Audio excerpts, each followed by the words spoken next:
Hello again, everybody. Welcome to a Monday edition, the Bob and Jeff Show here on KFH Radio. I'm Bob Lutz, Jeff Lutz co-hosting. Andrew Fry back in the studio producing and engineering as Max Power continues his vacation. He'll be back in the saddle next Monday. Welcome. How you been? How'd your picks go? What Doesn't sound like they went too good. You did well, actually. No, I didn't. You did everything. You went 3-5, and 18 points. You got your bonus pick right. No, actually, you went 4-4 for 18 points. What 4 did I get right? You got UNLV, Boston College, Oklahoma, and Buffalo. Oklahoma ended up covering? Oklahoma blew them out. No, they didn't. What was the score? They were up 5 late. I don't think they ended up covering I thought they covered. What was the spread? I could have sworn they covered. What was the score? That's what I need to know. The score was something like 34-19. Well, I don't need something like. It was I need 34-19. Well, then they it was covered. 24-19 the Why last do you I looked. scare me like that? Why do you scare me like that? I mean, I looked these up, I believe you, but and then you have to throw this. But I saw 24-19 pretty late. I don't know why you do that. Couldn't have even imagined that they'd covered. So that's my 8-point game. Thank goodness. So how many did I end up with? You went 4-4, and for only 18 points. Well, how did I go 3-5 for 18? You went 4-4, and then you got the bonus game. You picked UNLV for 1, Boston College for 3, Buffalo for 4, Oklahoma for 8, and you only put 2 on Tampa. I'll the take bonus. I'll take it. I thought I did poorly. Due to 2-6, but he got 22 points because his 10-point bonus pick came through. Yeah, that irritates me beyond belief. I went 2-6. I got the bonus game right, but I only went for 3 on it, so I'm down there at 11 points. Uh-oh. Poor Max, 2-6. He missed the bonus game, just 8 points, and man, poor Anthony. He went 2-6. He got the 8-point bonus game, and he got 16 points. I don't know about poor Anthony. That's a decent Not week. bad. We're all 2-6. We're all terrible. Yeah, we're all terrible at picking games. Our confidence is okay, but the picks themselves, we got to just settle into it. See who's good. The NFL is as topsy-turvy as it's ever been. We don't know from week to week what's going to happen in that league, except Carolina's going to lose. That's about all we can really count on. I'll tell you what we know. My fantasy team's done. Why? My first 2 picks in the fantasy draft this year, Christian McCaffrey, Isaiah Pacheco. Yeah, you could be in some trouble. Could be. I'm in all kinds of trouble. A lot of trouble. I should just throw open my team for trades. What do you want to trade? We'll take McCaffrey off your hands. What do you give me for him? Well, make a deal. Make an offer. Let's go. He's on IR. He'll be back. But will he be any good? I've got projections to beat Virgil this week. I'm terrible. I can't. We'll never have another fantasy draft as long as I'm on this show. I doubt that's true, but you never know.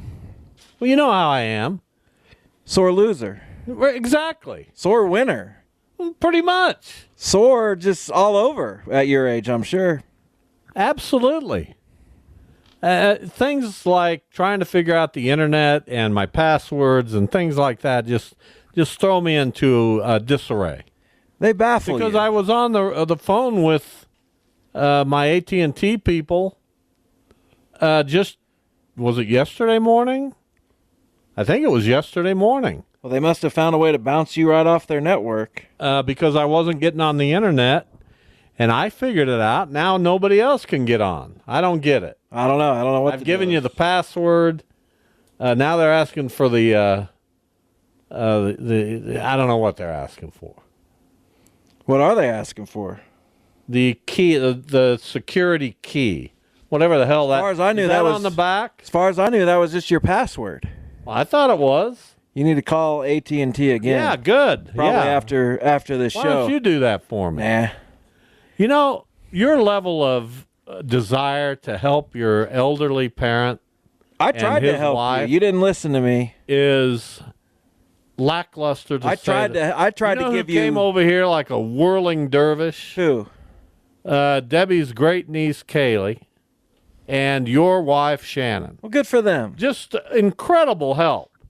I Awesome. just came in here and took it on. And I lifted every heavy thing that you had. No, I and moved lifted it. everything. No, every you heavy. didn't. Of course I did. Where? Did you see how many things had been moved? Not many. Not many heavy things. I moved all the boxes and All the boxes. the hutch and the table. That was all me. What'd you move that was heavy? All those boxes. Yeah. Yeah, I moved them. I loaded them. I moved them. And Why did I need to remove them? well, I don't know. Why did you? That's what I'm asking you.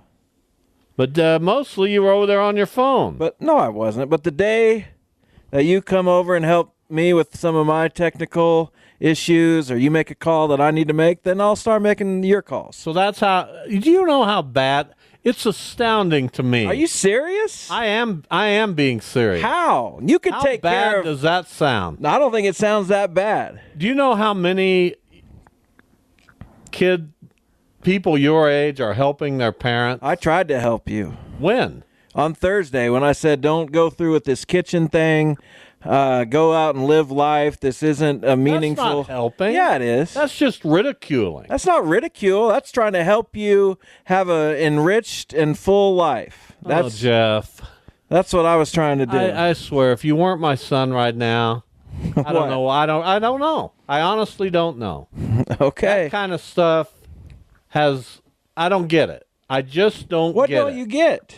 I don't get it. I don't get your generation.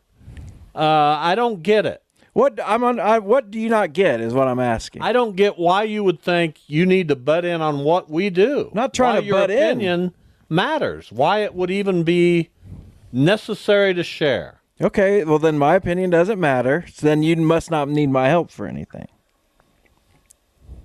Because your opinion about what we should do with our house doesn't matter. I don't need your help for anything. So your resistance to help is because you think it's crazy that we're remodeling our kitchen? No, you said my opinion doesn't matter. That's a pretty On that, broad it doesn't. statement. Your opinion on that doesn't matter because, first of all, you weren't asked. Secondly, we're way down the road All right. on this. So even if I was coming to you and saying, Jeff, did I do the right thing here? Doesn't matter what you think. Okay. We've made that decision. We're moving forward with a kitchen remodel. Well, the second I'm allowed to express concerns over you guys, then that's the minute I'll start offering to pitch in. So that's a prerequisite to help. Yeah, when I'm allowed to. is that we listen to your opinions, even when not asked. Yeah, kinda. I can't even imagine what people out there who are hearing this must think. I can't imagine. I don't think I'm sure off they're my probably on rocker. my side. I just can't fathom what you're saying. If you're not going to let me look out for you, then why does it matter if How I is help that you or looking not? out for me? Do you think I'm not capable of mentally making decisions? Do you think I'm deteriorating to the point No, where it has nothing now, to do with it. physically, I do need help.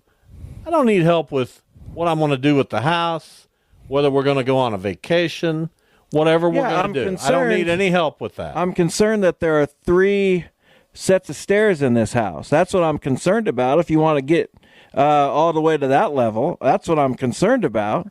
And it worries me that you got to go upstairs to go to bed. You got to come downstairs to eat. I mean, that's if we're talking seriously, as years progress, that would be at the top of my list of concerns. When we feel like that's a hindrance that is too much for us, we'll deal with that.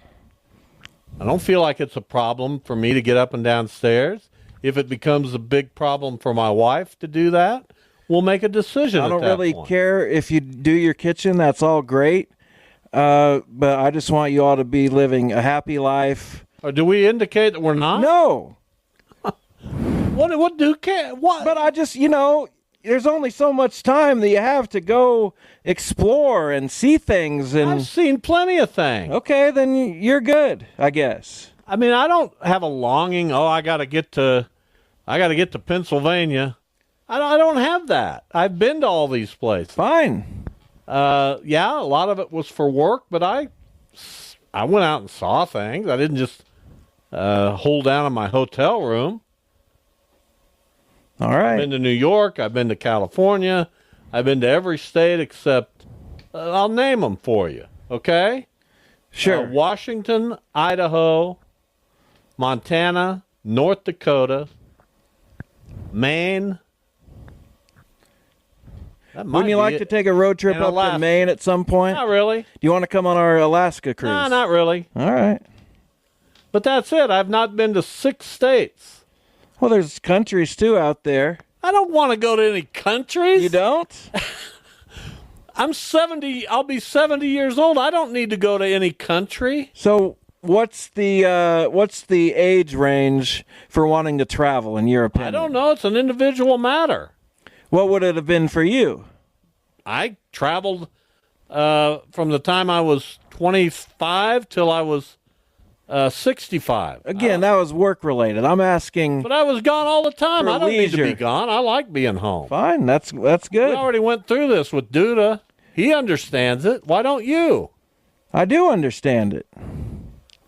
But you continue to push this. Oh, why are you spending this money? No, I don't care about the money. Do whatever you want with your money. Why are you doing this kitchen instead of going to Roanoke, Virginia? It doesn't make No, any it's not sense. really that. What is it? It's what I mentioned. Stairs? Yeah, if those... What are you going to do? You're on the defensive right now. No, I'm not. I'm not trying to defend or offend. Just let us do our thing Fine. and don't worry about it. No, I'm going to worry about it. Well, I would suggest not worrying about it. No, I'm going to worry about it. I think we're going to be okay. Doesn't matter. I just don't see you're you just- out there worrying. You just I've keep never talking known out you of to both worry. sides of your mouth, like, don't worry about me, but also, please jump in and help at every... When we need like, help with physical labor things, I would appreciate your help. Just I put a ton of physical labor into this house yesterday. I enjoyed it. I spent a couple hours loading boxes, moving them. It was fine, but I also appreciate the help. Well, I'll help you anytime you need it. Well, you've changed your I tune. thought that was pretty obvious. Have I ever said no?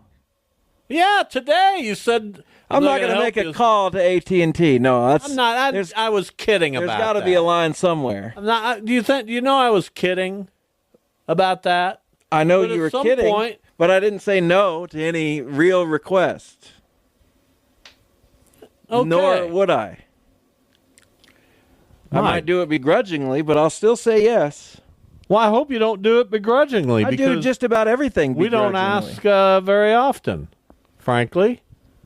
I've always taken pride in being able to get things done. I'm going to get in my car and drive home begrudgingly. Everything. Why? I don't Why know. don't you just have what? Oh, let me offer you some advice. Why don't you be happy? I should, shouldn't I? Why don't you? Well, begrudging works for us sometimes. For us, Yeah, you too, even. I'm not begrudging of most things. You're not? No.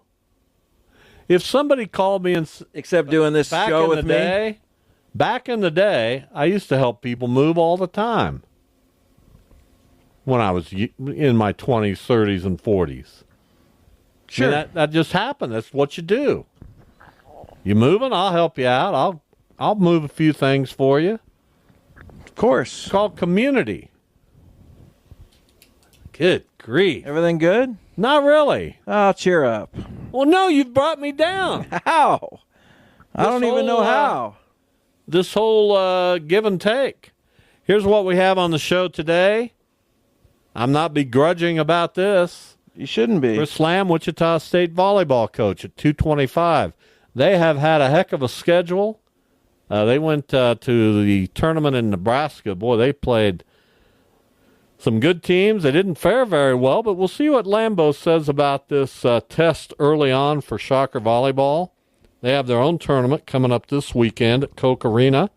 And at 2:45, Kansas State quarterback Avery Johnson will be on the show. Look forward to that visit, which we've already had, but I recorded this interview, and Avery's going to join us. He was on the show one other time back when he was in high at school. Mays. Was he on the same time as Dylan Edwards? I think they might have been together. Yeah, that rings a bell. It does. But thanks to our friends Kenny Lanou and Ryan Lackey in media relations at K-State, who are outstanding. They're in that Raymond Ritter category for me. They just they come through. And who's the basketball guy for K-State? Yeah, Tom Gilbert. Tom Gilbert. I was about to say He's Dan slumping just a little bit. Uh-oh. I hope that doesn't get back to him. It won't. And if it does, he'll understand. He will? Yeah. Okay. But Tom's been great, too.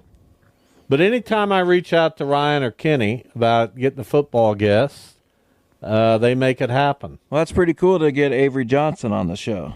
He's a quarterback for a Power 5, potentially. Just got nominated today for the Davey O'Brien Award, which goes to the nation's top quarterback because of his performance Saturday in their win against Arizona.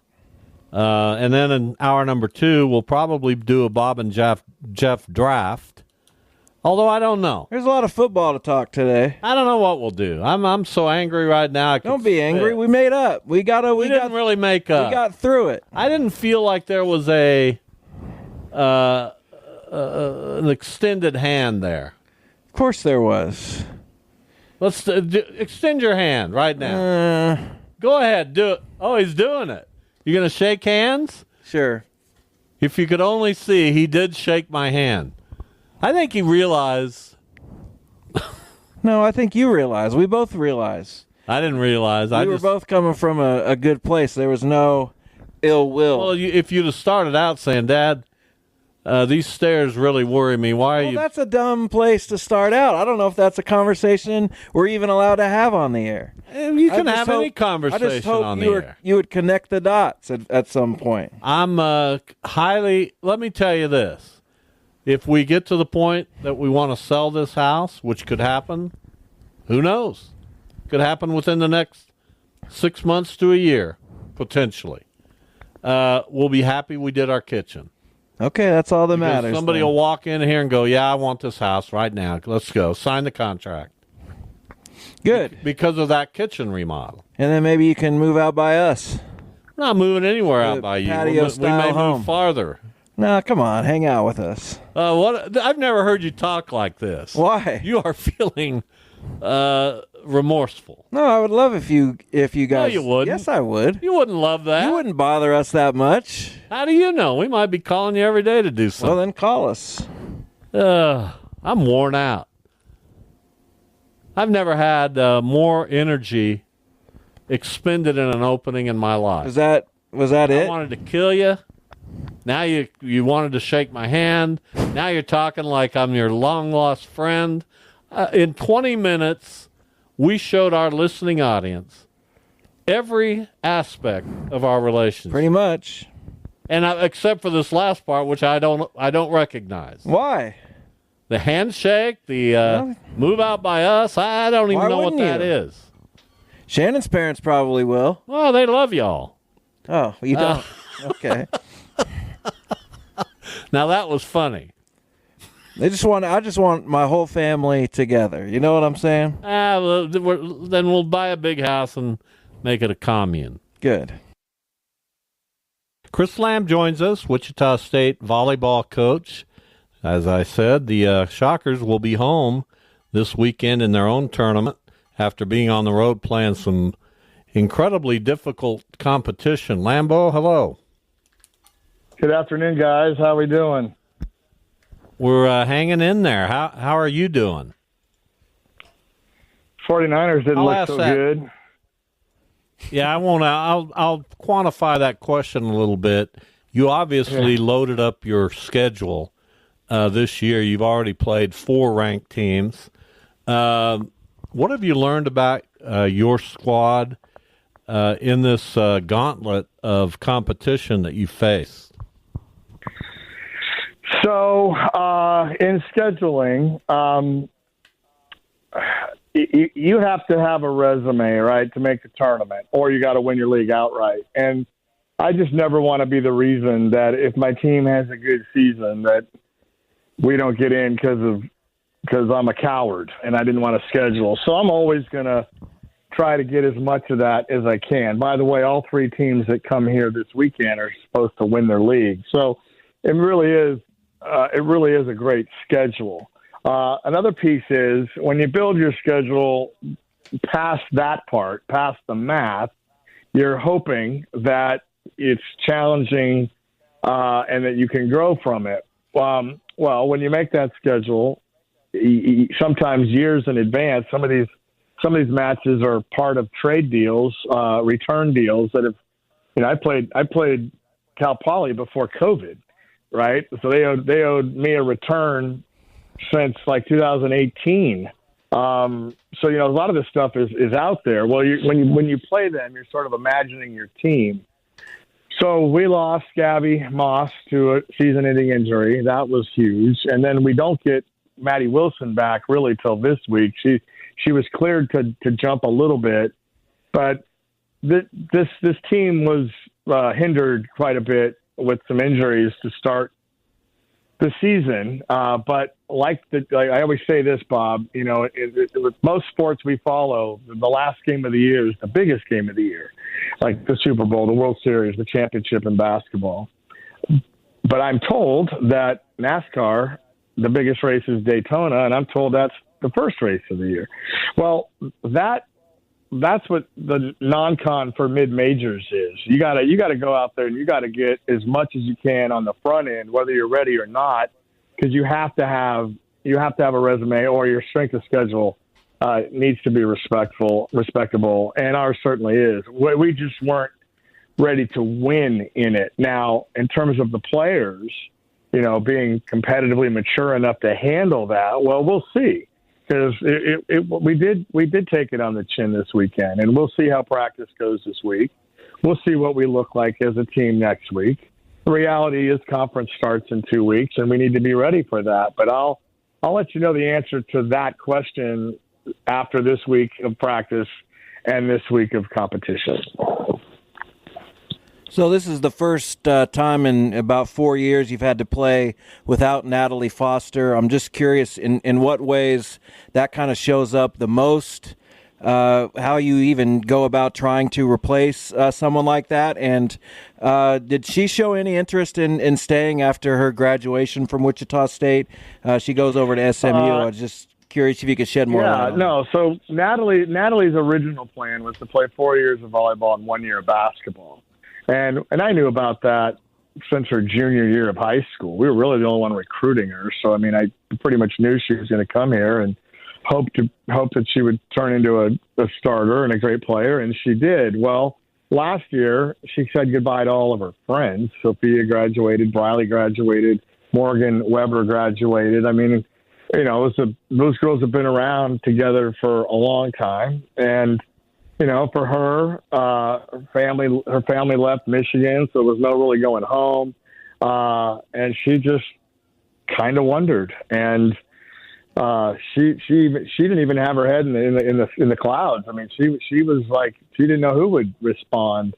I knew a lot of really good high level programs would respond, but to answer your question about replacing her, no, we don't have at that position.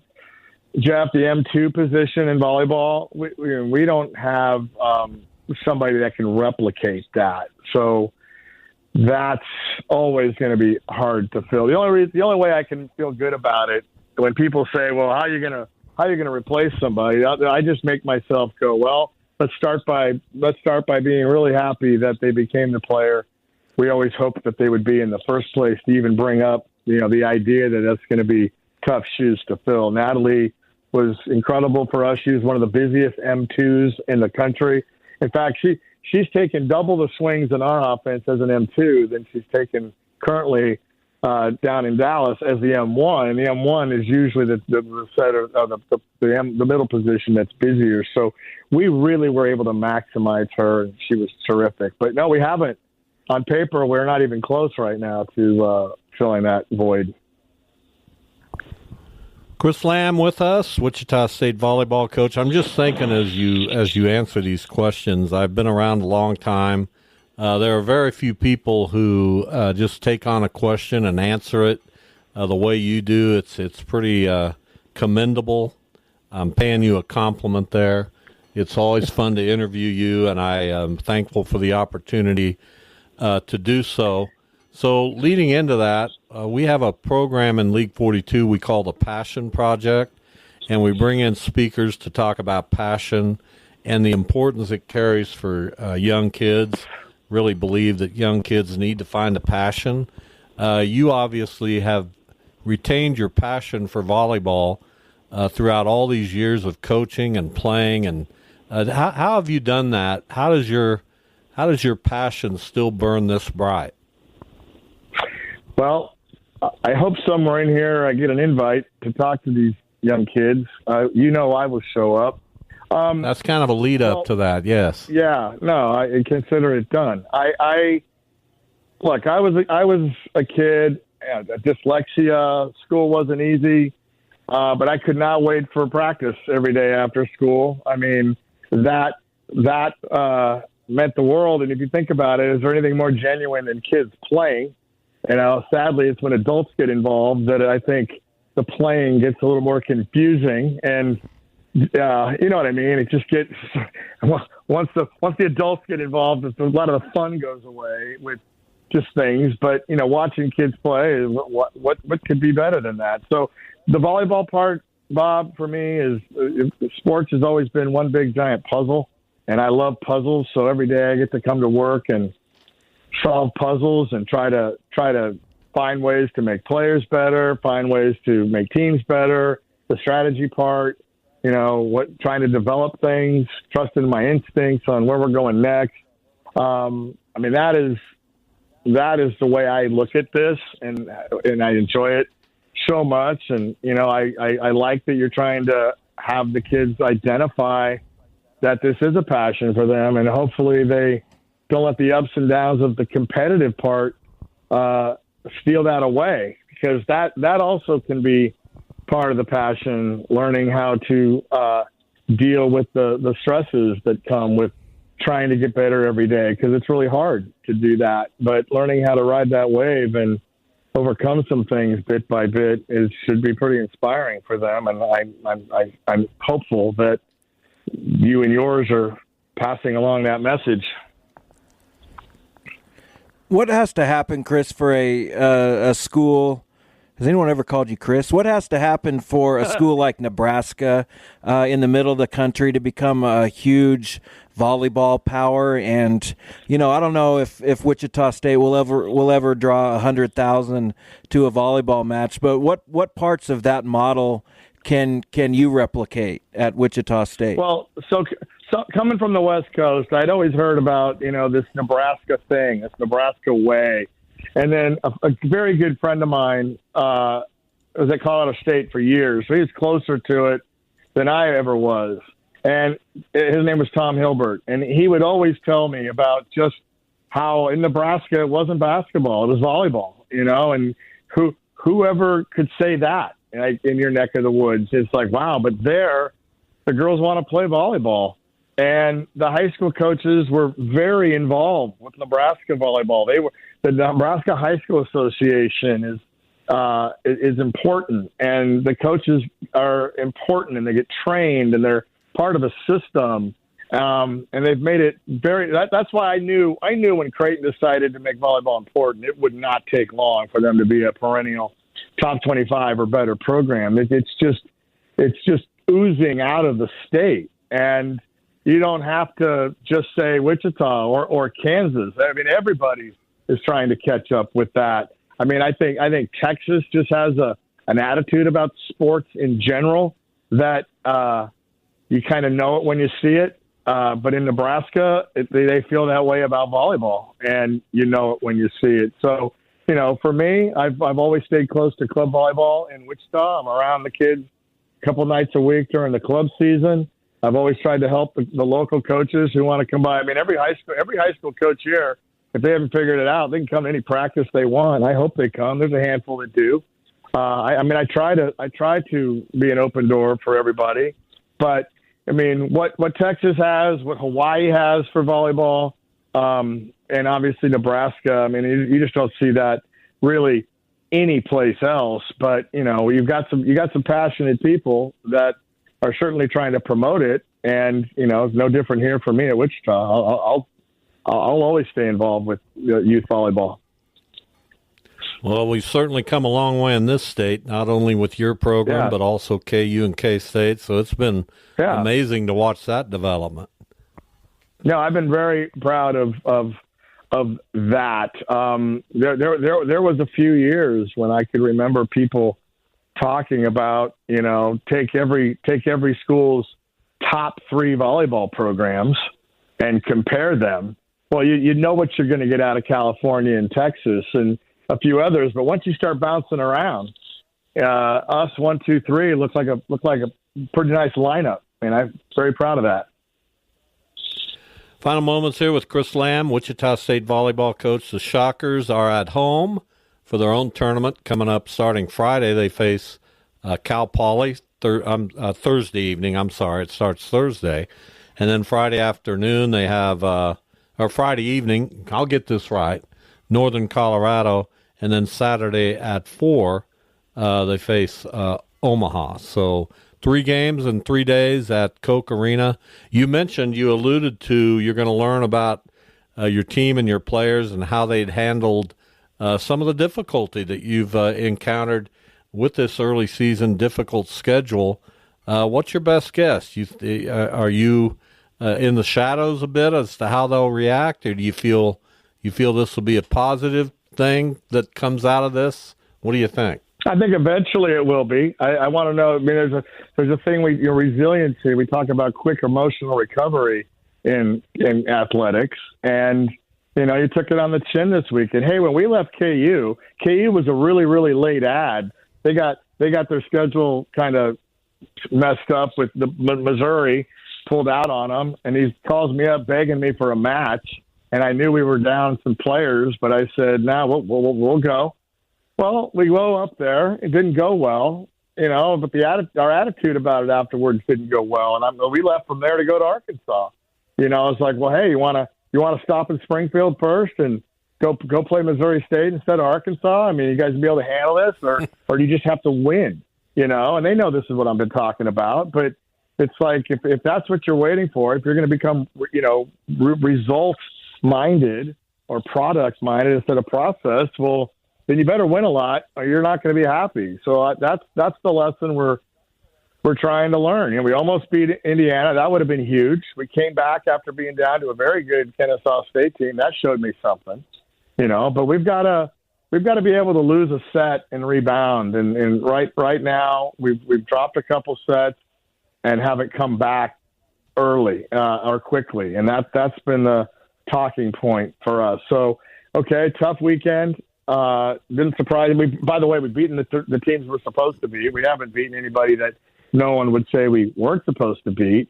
But, I get that. Doesn't mean they do. And honestly, I'm not too frustrated that they're frustrated because I hope that they want to win and compete. But, you gotta be able to get over it and get back on your feet. And we'll find out. Be great getting Maddie back tomorrow in practice. We'll start putting that system together because that's the system that gives us the most firepower. But every time you move a kid in or out, you literally play differently. You don't play the same way. So we've got some work to do there, and there's some growing pains that come with that. So, hey, if you get me on the radio next week or after that, I'll let you know about our quick emotional recovery. How about that? Sounds good. We appreciate your time. Best of luck. Shocker Classic here at Koch Arena starts Thursday afternoon, goes through the weekend. Lambo, thanks. All right, guys. Talk to you later. All right. Chris Lamb, Wichita State volleyball coach. The Bob and Jeff Show here on KFH Radio. Happy to be joined by sophomore Kansas State quarterback Avery Johnson. The Cats now ranked number 13 in the country, coming off a 31-7 win over Arizona on Saturday up at Bill Snyder Family Stadium at BYU this week. Avery, hello and welcome. Hi, thank you for having me. Yeah, it's great to have you. You are off to a very good start. This team is off to a very good start. Risen to number 13 in the rankings. You go out and play in Provo on Saturday against BYU, a very late start. What kind of a challenge does that represent, playing 9:30 Central Time? Is that anything to think about at all? Yeah, for sure. We've never played in a game this late before, so rest is going to be a big thing for us. And then obviously we're traveling down there. They have that higher elevation, and they're a really sound, disciplined, and talented team. So we're going to have to bring our A game to come out with a win this week. You've had a couple of tests. That game on the road at Tulane a couple of weeks ago was a difficult one. You guys rose up and won that one. And then a very talented Arizona team comes in to Manhattan over the weekend, and they have a really elite offense, and you guys kind of shut them off, winning 31-7. Tell us what that says about K-State's defensive effort. It shows a lot, man. Our defense is really sound and resilient, and those guys, they practice their butts off all week to be able to put that game on tape on Saturday. So credit to those guys and the work and preparation they went through all week, because I know it's not easy, and they were definitely prepared and ready to go come Saturday, and they showed out for us. So it's really special to have those guys playing on the other side of the ball, and it just makes my job a lot easier. And Avery Johnson, our guest, had 110 yards on the ground, passed for 156 yards, a couple of touchdowns. You got on the Davey O'Brien watch list. That's pretty cool. Of course, the Davey O'Brien Award, given out at the end of the year, goes to the nation's top collegiate quarterback. How exciting is that? Man, it's awesome. Just being able to be up for such a prestigious award, but just got to continue to keep finding ways to get better each week, and not change anything, stay true to myself, and continue to just work hard. But at the end of the day, I just want to win football games, so that's something I'm going to continue to try to bring to the table for our guys. So obviously you had a tremendous high school career at Mays, but I heard I've watched you play several times when you were quarterbacking the Eagles. You were fantastic. But I always thought, is Avery going to be big enough to play at the next level? Is he going to grow? Well, you've grown. Tell us about the conditioning part of being a collegiate athlete and how that's gone, and what's led to you adding to your frame the way you have. Yeah, we have a really, really good nutrition staff and strength staff here at Kansas State, and literally everything I need is offered to me, and is really convenient, super easy, just for any athlete to be able to add, muscle mass and be able to get the right things in your body and the right supplements and be able to take all the right things. So I'm in a really good place, and there's a lot of people that watch me and take care of me to make sure that I'm doing the right things with my body so that I am able to go out there and perform on Saturdays. And part of that is adding that, but also making sure that you don't detract, right? You don't want to become less speedy and less elusive and less shifty. So it's all a balance, right? For sure. You can't add too much at once. You kind of got to gradually add the right amount of weight at little parts of time. And we have big windows when we like to do a lot of weight gain, and then stuff where we're a little bit more stagnant in the season. We want to get stronger as the season goes on, but we don't want to add too much muscle weight. We want to kind of stay where we're at. So I have really good guidance and leadership in those areas, so where I can still be able to perform my best on the field. K-State quarterback Avery Johnson with us. Remember, of course, KFH, your home of the Wildcats. So every game right here on KFH, including the BYU game coming up this Saturday. So I've watched your two games against Tulane and then against Arizona. And we got to remember, you're still a young quarterback, relatively inexperienced as you move along in this process. How do you feel like you're growing personally? Do you feel it? Can you see it when you watch the tape? Are there things that you're doing now that you're pleased with, and then things that are happening on the field that you feel like, well, I can do better? Yeah, definitely things a lot of things I still need to work on, and just continuing to find little things each week that I can get better at. And from week one to where I'm at now, I feel like I've made great strides, and that's just what all I'm trying to do is trying to find ways to get better week by week and continue to go up and not take any steps backwards. But just feel like from a pocket standpoint, being able to clean my feet up in the pocket and have my cleats in the ground ready to throw at all times is really my biggest thing right now, because there's a lot of throws I'm leaving out there that I hit on a regular basis. So just being able to clean that part of it up and, and whenever I do start hitting those, and get those receivers a lot more involved. There was a moment in the Arizona game, of course, it's been talked about, where you did not throw the ball away. You went out of bounds as the first half ended. And I was very impressed by your reaction. It wasn't like, oh my God, what have I done? What an idiot I am. You didn't get it. It almost looked like you found some humor in it. You just, one of those moments, right? And your Coach Chris Kleiman, kind of took some of the heat for that. But I'm imagining that that was an odd feeling for you. Yeah, Coach Kleiman and Coach Wells, they try to take the heat and the blame for all that stuff, but ultimately, I put all that blame on myself, and just not being aware of the clock at that time, and it's a learning experience for me for sure, but definitely won't see something like that happening again. Avery Johnson with us. I feel like the offense, Avery, even though you had a very good game against Arizona, you put up 31 points, really good comeback against Tulane, but I feel like the offense has so much room for growth. Where do you see that room for growth? Do you feel like this receiving core is just going to get better and better? Do you feel like there's an opportunity to involve Dylan Edwards more in this offense? How do you see the potential for growth here?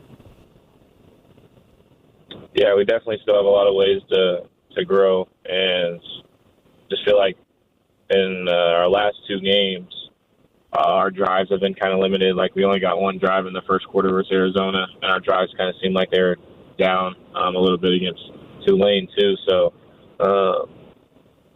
just not as many opportunities to maybe statistically be as well on paper.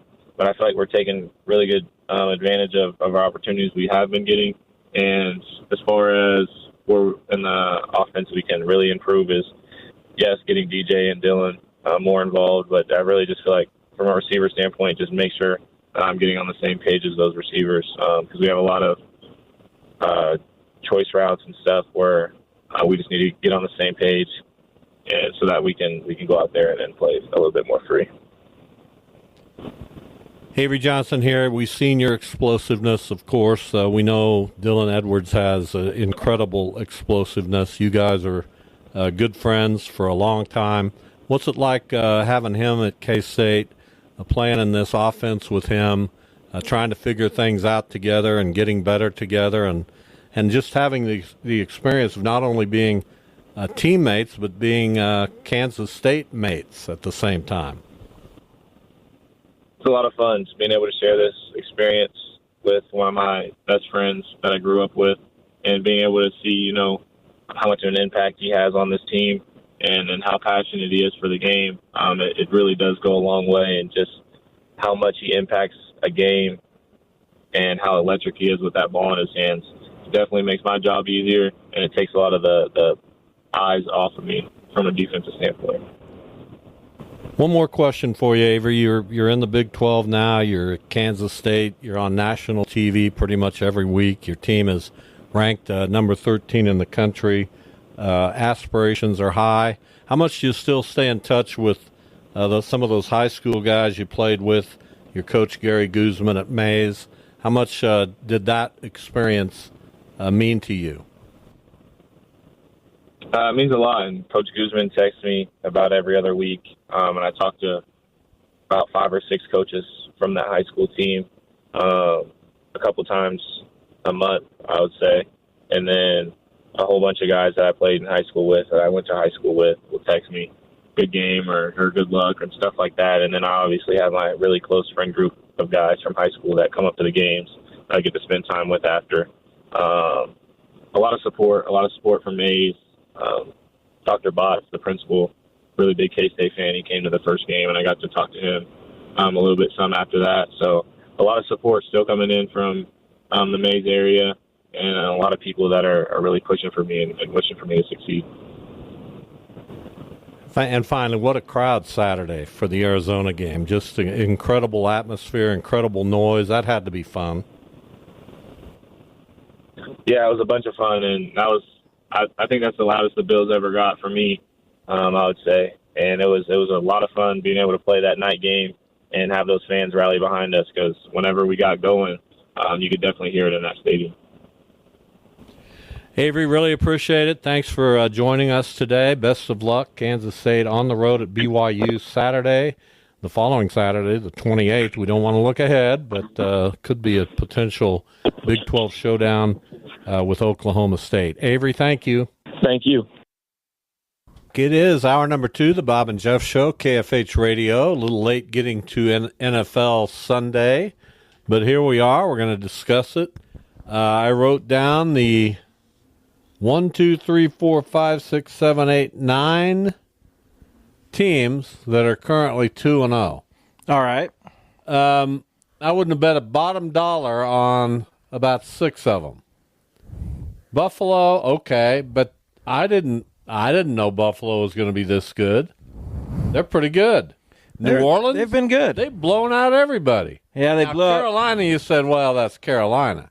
Yesterday they went to Dallas and won by about 6. Dallas has gotten blown out now in 2 straight home games, which is strange, to say the least. Tampa Bay won at Detroit yesterday. That's not a They're huge surprise to me.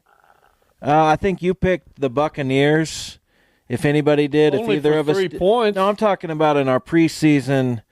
No, neither of us picked the Buccaneers to have the most wins. I might have picked New Orleans. How many 2-0 teams do we have? You have the Chiefs, Bills, Saints. I'm pretty good. I have the Texans. I picked the Texans. No, I have the Texans. What do you mean? In our 8 teams that we picked at the beginning of the season, where we see who has the most wins.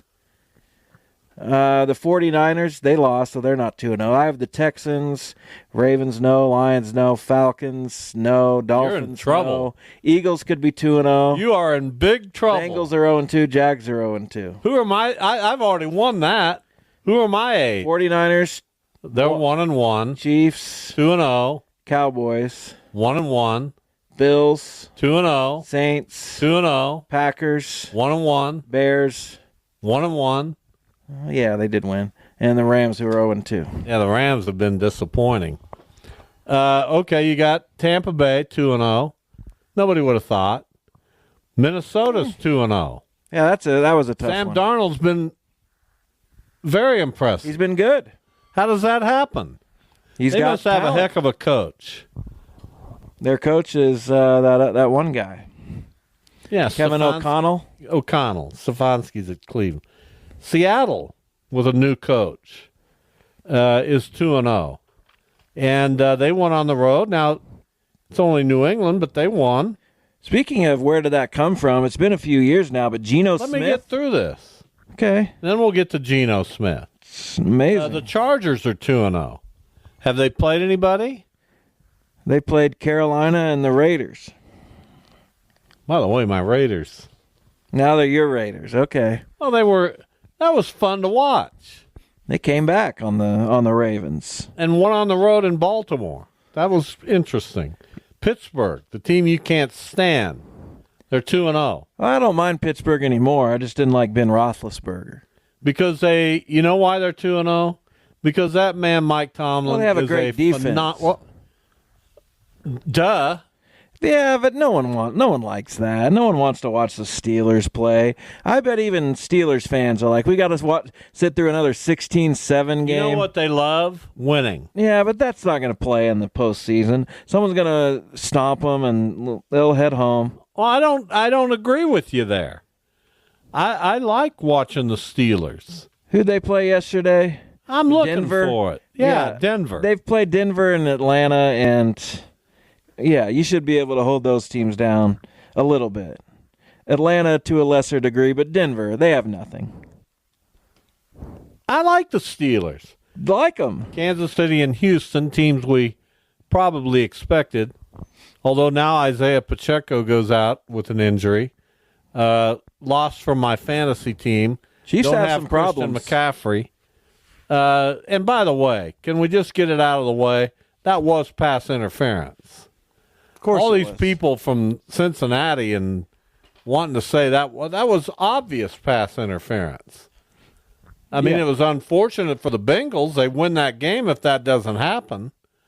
But you it have did to, happen. You have to not do things like that. You have to not get a penalty for going too far with your language. If you are a team that says, hey, we're the team to beat and everybody knows it, you have to not only back that up, but be composed enough. By the way, yeah, back I it agree up. with you. By the way, the Steelers, who you don't like, I didn't say that. here's their upcoming schedule. They get the Chargers at home. Now, that's interesting simply because maybe the Chargers are better than we Harbaugh v. thought. Tomlin's an interesting coaching Then they go to match. Indianapolis. They get the Cowboys at home. They go to the Raiders. They are at home against the Jets and Giants. They go to Washington. Their schedule is now they have Baltimore and the Chiefs and the Bengals all coming up in the second half of their schedule. Don't count them out. No one's Don't count counting out them the Steelers. No one counts out the Steelers. They finish with a winning record every year. I'm just saying I don't know if their style of play is going to take them all the way. There, I made a don't know little that rhyme either. for you. I don't know that either. But the AFC might not be great, Well, and they might be able it's a to. little too early to pronounce that. Baltimore will recover. Yeah, but 0-2 is 0-2. That's a hole you got to climb out of. Justin Fields yesterday, 13 of 20, 117 yards, one touchdown. Najee Harris, 69 yards. They don't do anything offensively to excite you. You're right. But if Justin Fields just doesn't make mistakes, they're going to be okay. Here's what I'll say about that. Oh, if you start 0-2, there's a 15% chance. They present it like it's hard to climb out of 0-2, which it isn't. You can just start winning and you'll be fine. The reason the teams that start 0-2 don't often go to the playoffs is because the 0-2 teams suck, typically. Well, yeah. It's not that it's hard to rebound from 0-2. You just have to be good to do The it. Chiefs yesterday weren't impressive. I'll give Cincinnati some credit for that. Cincinnati basically outplayed them.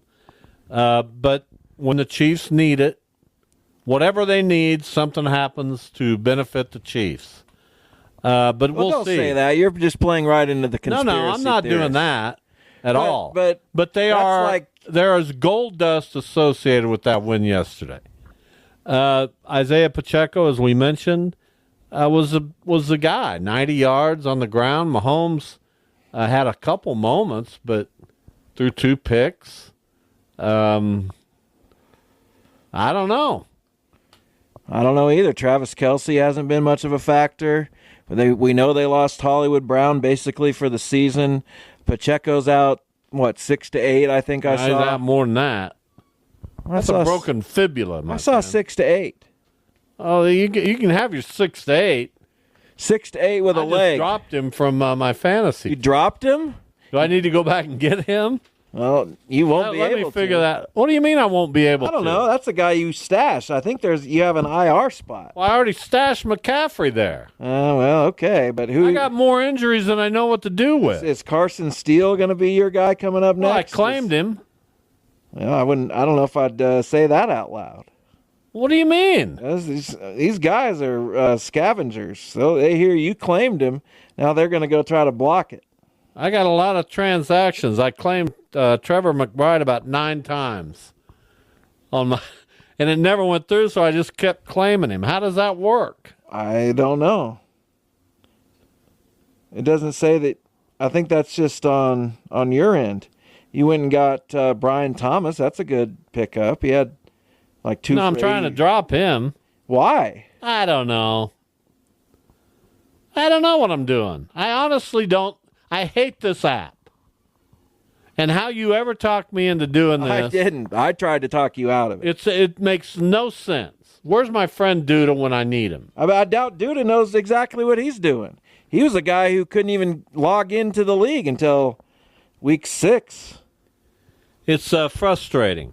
Well, here's your guy you need to go get. It's probably going to be Braylon Allen, the backup to Breece Hall, who was heavily involved yesterday. Tank Bigsby, he took some carries. Send me a text. He took carries and from don't say it out loud. Etienne in week 1. Here's what the Chiefs have now. They've won a couple games at home against teams. We knew their first 2 games were going to be tests. Now they go to Atlanta in week 3. They go to the Chargers. They have the New Orleans Saints coming after that. Suddenly New Orleans looks like Derek Carr's like, what? Have you seen his numbers? Yeah, they've scored like... Turn your mic on. They've scored like... has it been off this Why whole would you segment? turn your mic off? Because I was drinking water. I don't get it. I'll never understand gulping it. sounds in the microphone. Then they go to the 49ers. They go to the Raiders. They have the Buccaneers at home. Suddenly the schedule's looking tougher than maybe we anticipated. Well, they're the Chiefs. They're always going to have a tough schedule because they get put on national TV every week. They have the Steelers, Texans, Chargers, Bills coming up in the second half. This is all a marathon, but then you get caught up looking at schedules, and it really doesn't matter. It doesn't matter. Anybody beat anybody except Carolina. We'll have Jesse Newell on Wednesday to talk more in depth about the Kansas City Chiefs. What were your other thoughts on the league yesterday?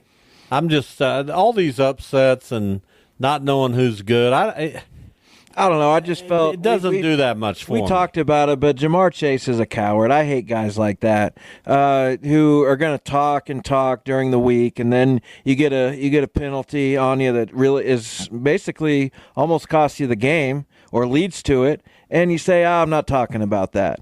Then you're worthless, Jamar. I know you're a good player, but if you're just gonna pop off during the week and then not be accountable, I hate stuff like that. So that's Jamar Chase. He went ballistic, got a bad penalty, then went over and yelled at his coach, threw his helmet. Nothing good about it. He's always good. He's always been a malcontent by all accounts. Yeah, he's not. I don't know that he's somebody that you can get to the promised land with, but we'll see. Yeah, and if he's already upset about his contract, then it's a bad Kelsey recipe. Done? I don't know. We thought that kind of toward the end of last year, but then he turned it on for the playoffs and was incredible. But I will say this: I don't know if it equates to him being done, but he's Taylor Swift's boyfriend, and that's starting to catch up with him. He's doing a lot of projects. He's acting. He did his podcast. He signed for $100 million. So I don't know. It seems like he's starting to think about life away from football a little bit more. Well, who wouldn't? That's what I'm saying. In his position, I get it. It'd be a fool not to. He's set for life, and And this guy's gonna. Who knows what he's going to accomplish beyond the game of football? I would say this will be his. I say this is his last year. Now they moved Jason Kelsey into the Monday Night Football booth with Joe Buck and Troy Aikman, and I don't like that. He's in the booth? I thought he was just pregame. No, he's going to be in the booth. Oof. Yeah, that shouldn't happen. I don't think I like that. No, we want to. Not that Jason Kelsey won't be professional, but he's a pregame guy. He's a personality guy. Joe Buck and Troy Aikman are a national brand. I've got the personality covered in the Manning cast. You know what? That's the if we do a Bob and Jeff draft, that's going to be it. Best broadcast duos. I don't know if I want. I love that. I don't know if I want to do a draft today. I love that. Do you want to do it? That is so good. There's plenty to talk about. Well, we'll talk about it, but when are we going to do the Bob and Jeff draft? I thought we called off the drafts out. Well, we did, but I thought there was a need for it today. Yeah, maybe. You don't want to do it? We still haven't talked any baseball. We'll talk about college football. Haven't talked much about college baseball. Boy, I like that category, though. Well, if you want to do it, let's do it. Duos or trios? Duos. Well, what about What about Dandy Don, Frank Gifford, and Howard Cosell? Guess you don't get them. Well, I don't know if I like that. Gonna have to figure it out. Are there 16? What about Jim? Good enough? Who was with Billy Packer and Al McGuire? Was that Jim Nance? Has he been around that long? I thought so. That's in my day. It was. Man, At least Billy Packer. That's amazing. He's kind of old. I bet he's 70. How's that old? I'm just kidding. Jim Nance is slightly older than me. I Sure thought. about that? Or slightly younger. Jim Nance, believe it or not, is 65 years old. He's younger. Good He has for been him. around for a long time. He has been around a long time. All right, we'll put off the Bob and Jeff draft until later in the week, but I do want to do that category. Is there a due today this week? He's here Wednesday. Exciting. And then Friday, he's also available. I may take off that day. Do what you got to do. And then next week, we have a day off with the Royals. And we'll figure it out. We'll figure it out. We'll figure it out. Did you watch the You know the the answer awards to that last question. night? What? You know the answer to that question. Well, I didn't either, but I recorded them. And Yeah. I watched the Sunday night game for the most part. yeah, Until it was too late and I went to sleep. I watched a little. We had it on. Yeah, it wasn't Well, that interesting. can I say this? Nico Had some Collins? friends over.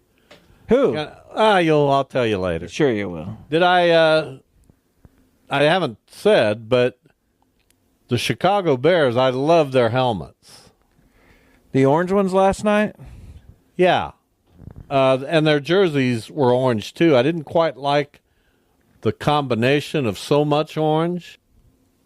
Had I been designing that, I would have gone the orange helmet, the navy blue jersey, and I would have taken a look at how that looked. You know, I'm a fashion kind of guy. Oh, absolutely. Well, I mean, I think that. everybody knows that. I like that stuff. You do? I would have taken a look at that. But I absolutely loved the helmet.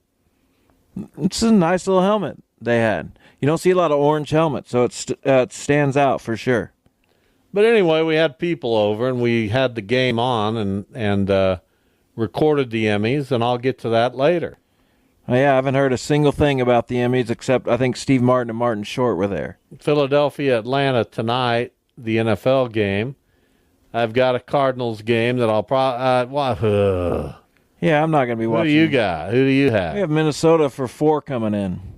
So we can either bury them or let them back Well, in it's it. big for Minnesota. Pretty big for you. Meanwhile, Detroit, Kansas City Huge. begin a big series at the K tonight. These are, man, the AL Central after Thursday will be pretty much decided. Yeah, for the most part, I would say. I don't think the Guardians have any AL Central games left after this series. You got going and won those final 2 games against Tampa Bay. Yeah, should have won the second game of the series. The Royals dropped Game 3 of their series yesterday. Could have used that. Could have helped them. And Detroit's just making a charge, man. That's what they've been I tried doing. to tell you. On this show, I tried to tell you. They're still just, they're a 500 team, basically. Yes, they're having a nice run, but Minnesota backed up to them. There's some other teams that haven't seized the opportunity to grab that second wild card, so Detroit gets to be back in it. Well, they're a 500 team that was about 10 below 500 not very long ago. Isn't it crazy And plus, that... they're 4 above 500 now. Isn't it crazy that the AL Central has 4 teams above 500, but their overall record is like 40 games below 500? It might not be that high, Well, they're but it's 20. Let's see. I'm going to check you on that. close to 30. Cleveland over 22. Cleveland 22. Royals 14. That's 36. Minnesota 9. That's 45. Detroit 4. That's 49. And meanwhile, So it's 31. Chicago is 80 games under 500. Yeah, so it's 31. Well, Chicago's been terrible. Isn't that insane? And you've all beefed up on playing them. Not the Guards so much. But 8-5. Everyone else. nothing against them. I think But the Royals against everybody else, not the White Sox, are 70 and 67. You understand what I'm saying? I do. The Twins against everybody, not the White Sox, are 68 and How do you 69. know what their record is against the White Sox? Because I know this stuff. What is it? They're both 12 and 1 in their season series. Yes, that's correct. Why do you wonder why I know things? Because I don't know. Doesn't that get tired I don't know for if that you? gets around. Do you think there's much about In baseball I don't know? AL and in Answer that question. non-AL Central circles. Do you think there's much about Sure. the game of baseball that I Yeah, don't know? absolutely.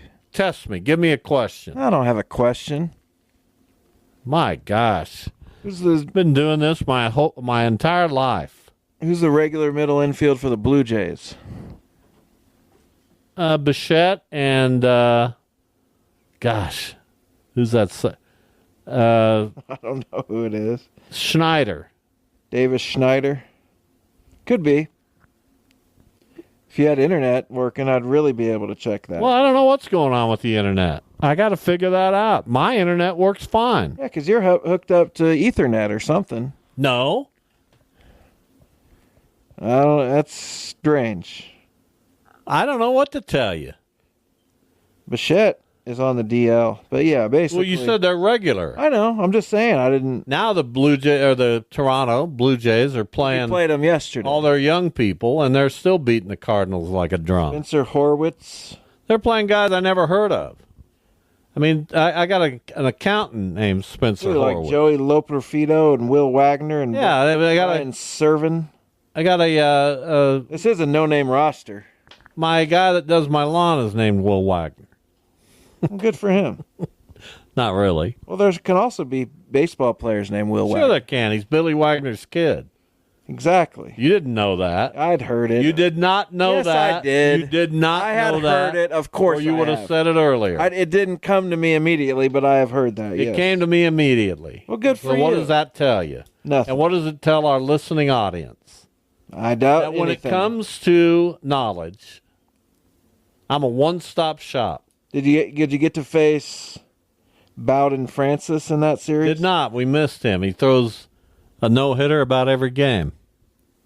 But it didn't matter. We could face Russ Francis and struggle. Who's that? Oh, look him up. Former tight end for I the know New him. England Patriots. Hall of Famer. You didn't know Russ Francis? Of course, I know Russ Francis, Hall of Famer. We could Out face of- Francis Scott Key and that? struggle to score. You don't know who that Of is? course, I know Francis. I mean, what do you know? Of course, I know who Francis Scott Key is. He wrote America the Beautiful. What is wrong with you? What do you mean? I mean, it's ridiculous what you don't know. I know a lot of stuff. K-State, we had Dylan. We had Avery Johnson on a little bit ago. They go to BYU to face a 3-0 BYU team, not ranked. Not really any impressive wins. They beat Wyoming over the weekend. They did beat SMU. But that game's a 9:30 start here in Kansas. And it's going to be a whiteout. They're apparently just going crazy out in Provo for this Is that game. a Mountain Time Zone game? Yeah. Won't that be interesting? It's- That will be... It's a. Are you going to be able to make it up that late? 8:30 on a Saturday? 9:30. Oh yeah. I don't know. We'll see. Maybe. Might be able to I'm watch going to have the to first take half. a long nap. It's family weekend, not this weekend, but next weekend. Who's K-State have then? Oh, dude, you don't It's won't get a Oklahoma ticket. State? Yes. You got Oh, tickets good. for that? I doubt it. That game, But I'm sure our family does. I wonder if they'll let us go. they have TV, which has all the rights. They're not even going to announce that start time or network until Sunday Really? because that could be the national game of the week. Marquee game in the Big 12 right now, probably. if both of those schools hold up their end of the bargain. Which K-State at BYU, that's not going to be easy at all. Well, that's why I asked. Are you not Who's listening? Oklahoma State have in between now and then? Are you not paying attention to what I'm trying to say? We already know K-State went on the road at Tulane and didn't. Oklahoma State has Utah. So the two teams that we think, K-State and Oklahoma State, well, Utah's been mentioned as one of the favorites. Of course. So they're at home in Stillwater Saturday afternoon against the Utes. I think I like all this. As I've said on this show previously, I'm not sure I'll like it in 5 years.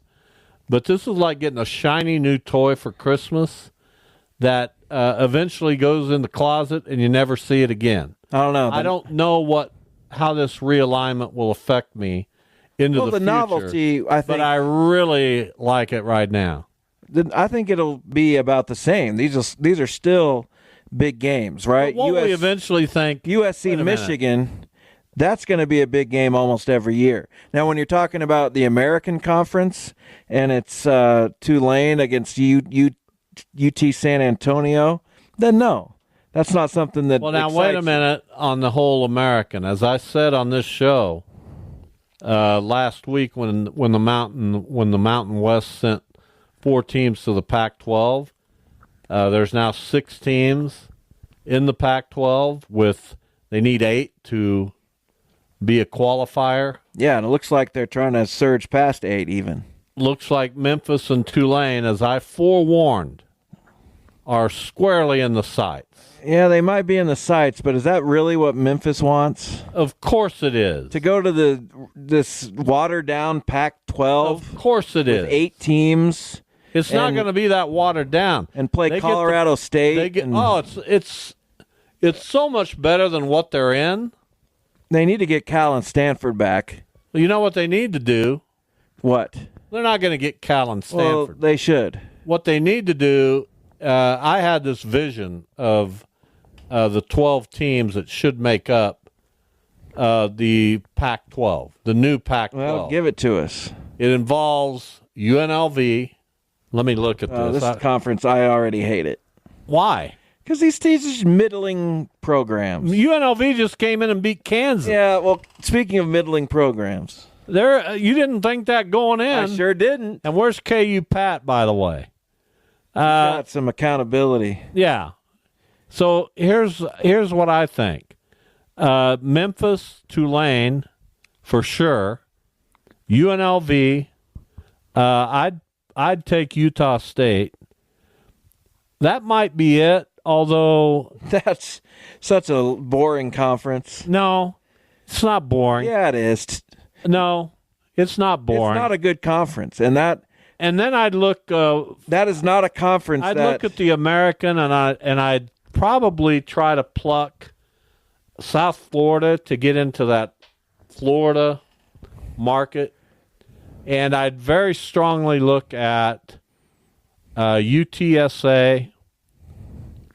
Because I think that's a potentially dynamite football program that is still developing. So we just rebuilt the MAC. I like it. That's not a conference. I like it. You can like it, and you can shout over me, but that is not a conference that will receive an automatic bid to the playoffs. I wish I was in the hunt for this. That's a group of 6 now. I wish I was at the table. What a boring conference. I wish I was at the table where they're discussing this. Hey, Marv. No, that's Ted Woodward. We got UNLV Tulane tonight. You don't do that well. You want to sit down and watch it with me? I'll get Ted Woodward on this show tomorrow. Good. To do that. Good. Please do. And we'll talk about realignment in our own way. But don't you ever try to go there. Oh, well, Marv is livid about this. That was awful. Yeah, we can't really do the Bob and Jeff draft without Max. Why is that? Because he's our judge. Well, we'll bring him we back don't trust next Andrew, week. but he doesn't want to talk on the air, so that disqualifies Andrew's him. done a fantastic job. Immediately. And for you to insinuate anything other than that, I didn't. Oh, I thought I heard that. He told us explicitly he will not talk on the air. Well, the important thing is that he's talked to me. You think he's afraid of it, or just maybe He doesn't want some to do kind it. of stage Some people fright are thing? like that. I don't want to run the board. That's not my thing. But would you in a pinch? No, I don't. I wouldn't know how. I'd have to get instruction. All these years I've been doing radio, I would have not the first clue of how to do what Andrew does. What a job he's doing. Well, there you go again. Insincere. How is that insincere? We're on the air, aren't we? You must be doing something right. He's done perfectly fine. Absolutely. A higher compliment cannot be paid. As far as I'm concerned, I'm thrilled with it. Good. Let's see here. I'm figuring out. We got a golf tournament coming up, League 42. What's the date on that again? 2 weeks from Friday. It's coming right around the corner, October 4th, Sand Creek Station. We have a shotgun start at noon. We're serving Ziggy's Pizza before the start, and we're serving Emerson Biggins, Lou Lopez food Former after. Shocker, right? Right. After the tournament, we're giving away very cool prizes. It's a four-man scramble, and it is at Sand Creek Station, as I said, coming up on October 4th. Go to league42.org, register there at the link provided, the golf tournament link. We still have room for some foursomes. If I put a foursome together, do I have to play? No.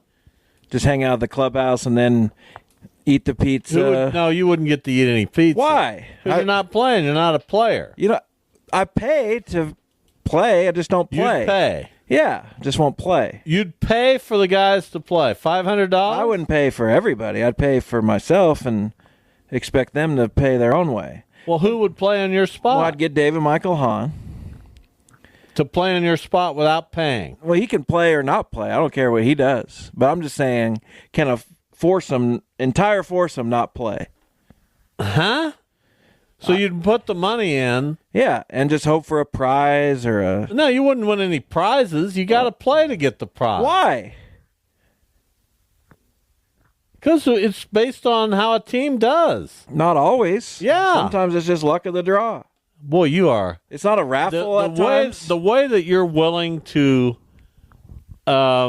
just exhibit your ignorance. Ignorance? There's no raffle element to it. No, of course not. It's all about score. Yes, and, closest to the pin, longest drive, those kinds of things. Well, I don't want to embarrass everybody else by winning all those things.